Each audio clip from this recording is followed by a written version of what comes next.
Yes. Okay. Hi everyone. I just want to start off by saying thank you. Thank you to all those who decided to tune in. You guys are awesome and already my #1 fans. Second, I want to say thank you. Thank you to all those people who have been encouraging me to pursue this making of this YouTube channel and also have encouraged me to make this video. To be honest, I have been hesitating for a long time now, but my daughter has been wanting to make this YouTube channel since she was about 3 years old. And you'll get to see my daughter in the near future, but she just has like this bubbly, outgoing personality. And ever since she was a little girl, a little baby, people approached me and they would tell me, you should put her on TV, you should get her into acting. And then she told me she wanted to start her YouTube channel. But here was the challenge, that I am very camera shy. But I'm also the type of person who loves to challenge herself. And if there is something that I feel that by doing, I will reach like a new level of confidence in myself and see that I'm capable of doing these things, and I will push myself to do it. But I am at a point in my life where what I really want to do most is to radiate more love and radiate more authenticity. And I really believe that the way to do that is by being true to yourself and by sharing who you are with the rest of the world. And I feel like in order for you to understand who I am, then you have to know where I come from, and you have to know my story, and you have to realize that I am not a perfect human at all. I have had to overcome so many challenges in order to be the woman that I am today. A lot of people would describe me as being very confident, being very secure in herself, a fantastic mother, and just a great example. And I appreciate those compliments. I truly find it so humbling. But I really want people to know how much work it took for me to get here. I mean, there was a point in my life where I was just so unhappy with myself, so unhappy with life, and I really wasn't sure that I would make it through. Life has such a funny way of teaching you some of the biggest lessons, and I found that for me, some of the scariest decisions have been the most worthwhile.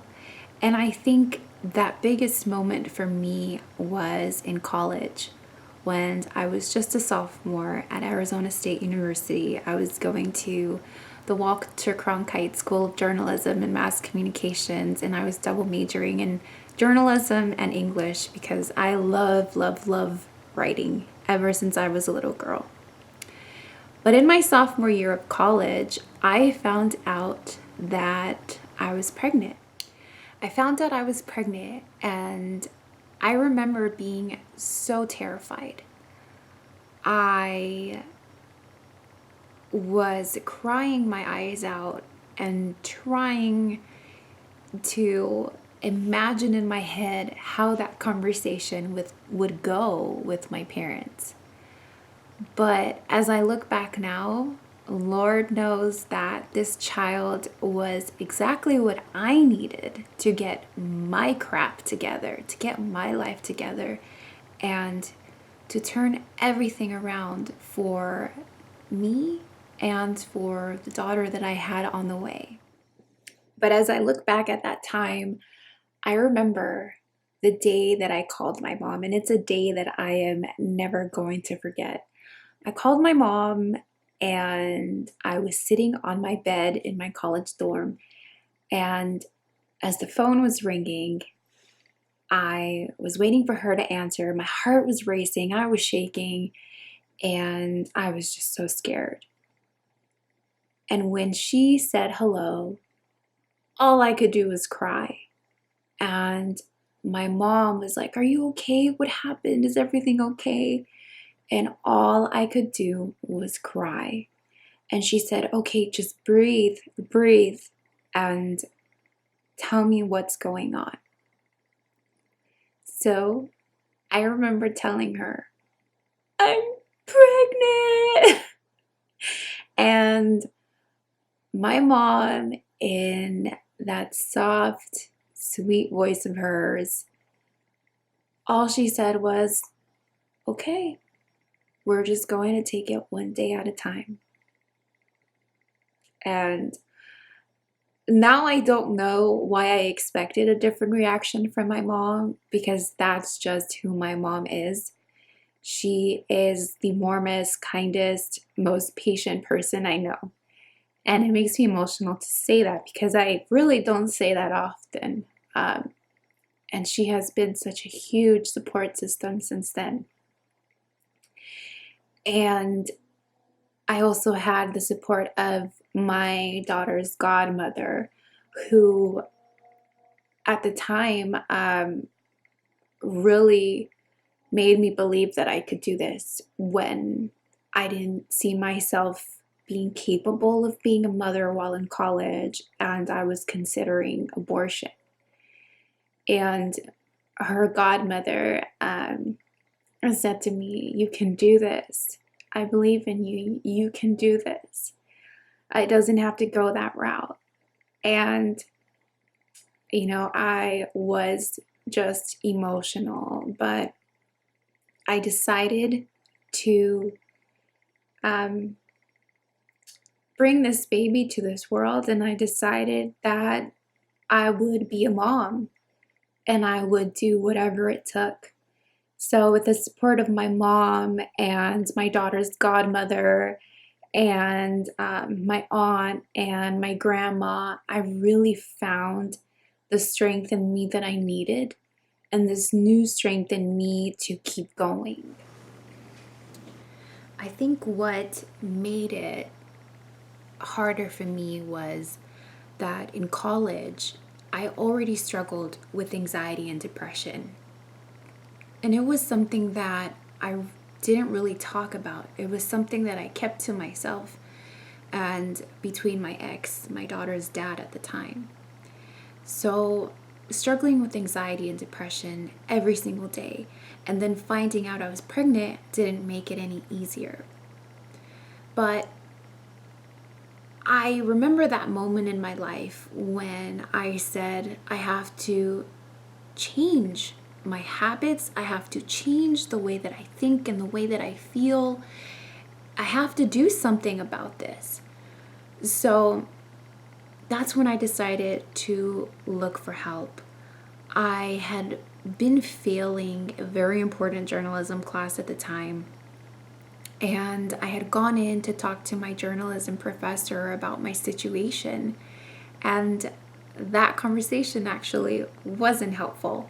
I told her that I was pregnant. I told her that I was struggling with depression. I told her that I really needed help and that I wanted to continue with school. This professor, however, said to me that she believed my best option at this point was to drop out. Imagine that. College professor telling me that. As I'm telling her that I don't want to quit, that I want to keep going, and that I need help. But I decided to not listen to her. I did drop out of her class. I did not drop out of school. Instead, I looked for academic support from my advisor, and I looked for medical professional help. I started going to counseling and therapy because at the time I was so depressed and I was self-harming. I was smoking in my dorm by myself, and I was just having very unhealthy habits. I was constantly fighting with my daughter's dad. I had a lot of nightmares. I had panic attacks all the time. I was constantly comparing myself to girls on social media. I had very low self-esteem. I was very athletic and super toned. I mean, I had a nice body, but I was so dang insecure. And I felt so worthless. And there were so many nights that my daughter's dad would actually wake up and find me just crying on my bathroom floor. and I would tell him about flashbacks that I would have from my childhood. I lived through a very abusive childhood where my parents were always fighting. More specifically, my dad. He had a very unhealthy way of dealing with his stress and with his anger. And so there were constant fights. I mean, fists going through the wall. I saw so many horrible, horrible things. My mom in a lot of pain, and we just went through a lot as a family between my mom, dad, my brother, and I, and even our pets went through very gruesome and painful things that shouldn't have happened, but they did, and they affected me so much in college. So when my ex and I found out that I was pregnant, we knew that if we decided to keep this baby that was on the way, that sadly it would be, he or she would be born into the most unhealthy, the most toxic relationship. I was so stuck on him being my sense of security and stability that I couldn't be alone. There was nothing that I felt I could do on my own.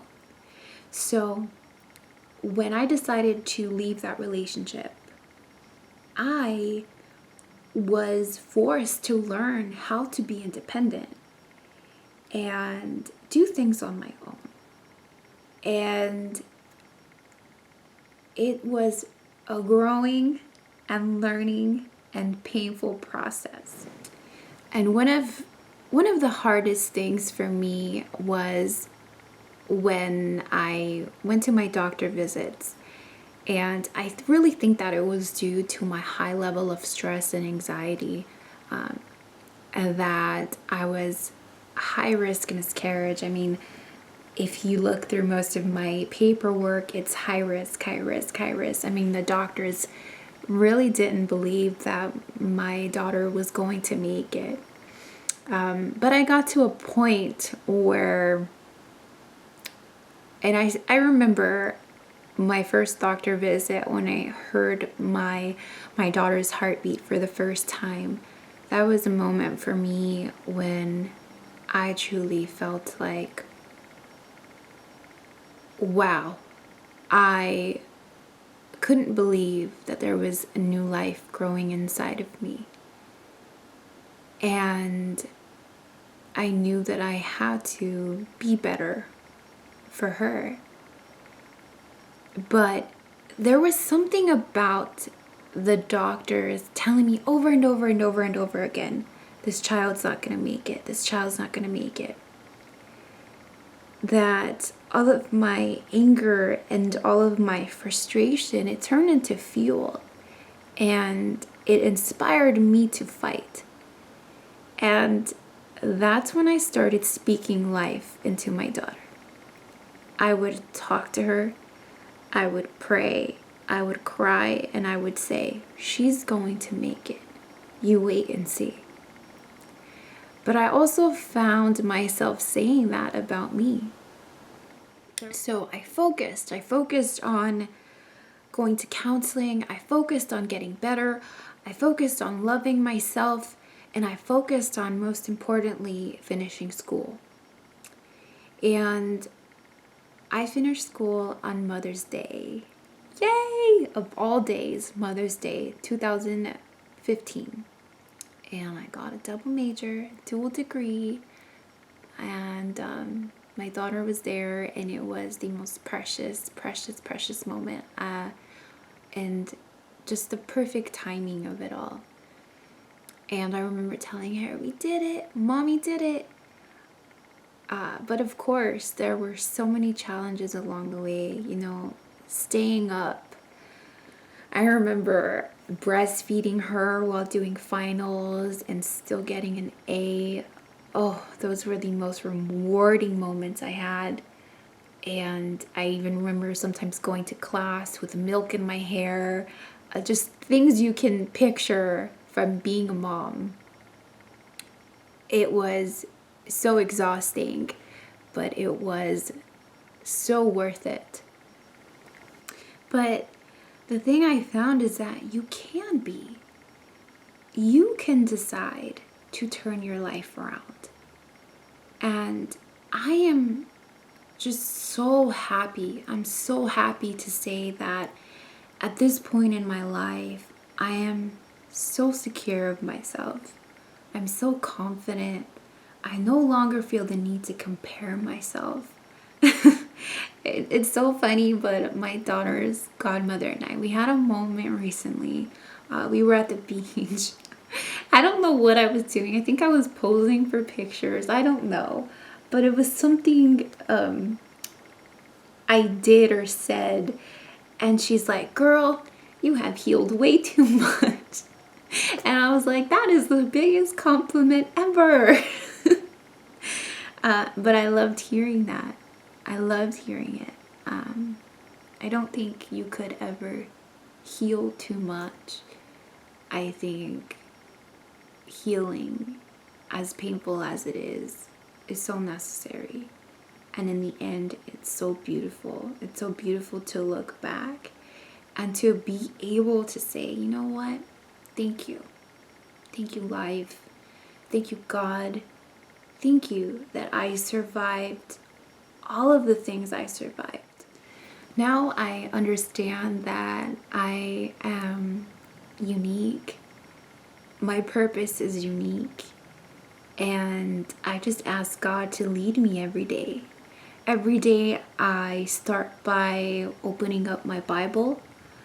I read my Bible. I pray. I meditate. Other things I do, I love to cook. I dance all the time, especially when I'm in the kitchen cooking. I love to laugh with my daughter. Other things I love coffee. I love coffee. My daughter says that I have 2 cups a day. She just doesn't know like that the cups are big cups. So they count as like 4 cups of coffee a day maybe. So I usually have my first cup in the morning, and then by like 3ish, 4, I need another boost. And so I'll actually start getting like all cranky, and she's like, oh, I know, it's time for your second cup of coffee. Other things I like to do, I like to blog. I try to blog at least once a week. I'm getting better. I just blog about life, what it's like being a single mom, some of the challenges we've had to overcome, what I do to build confidence in my little one, help her to feel secure. One idea I have for my next blog post is how you can teach your children that they are not required to hug everybody. And I think this, for me, is more personal because in Latin culture, you are considered rude, having bad manners, if you do not hug every single person in the room when you walk into a house. And something that I've learned in my career experiences, my education, and trainings that I've done for certain jobs is how children who are being abused, they typically respond by distancing themselves to certain people. But sometimes as parents and family members, we make the mistake of pushing them. Say hello, hug them. For me, like one thing I would hear all the time is no saludaste. which is like, you didn't say hello or you didn't greet them properly. Haven't I taught you better? But no, that's not something that children have to do.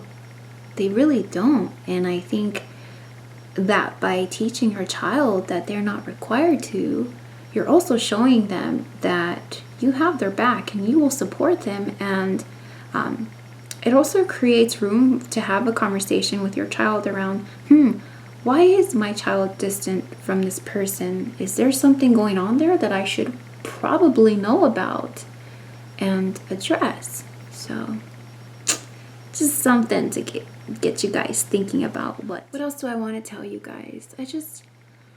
Honestly, I'm just so happy where I'm at in my life right now. And it feels so liberating to be able to be myself, my real self. I have this sign on my wall in my bathroom that says "free to be you." And it's something that I teach my daughter every day, that you should feel free to be you. Don't feel like you have to like the same things as other people in order to fit in. You were not born to blend in. You were born to stand out. And I think it's something that she's got it. I love the little girl I'm raising. She is so confident, so full of love. She has so much love to give to the world. She's extremely caring, extremely intelligent, funny, goofy, and I love compliments that I get from her teachers, random notes that I'll get from them. About recent one I got was, I appreciate all the support that J Madi gets at home. It shows. That was just huge for me. I'm happy, guys. I'm so happy. And I really hope that my story was able to inspire somebody today.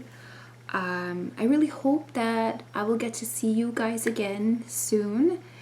And I really also want to know what you're interested in seeing more of. My daughter will come on soon, so you'll get to see her. But I want to know what you guys want to see.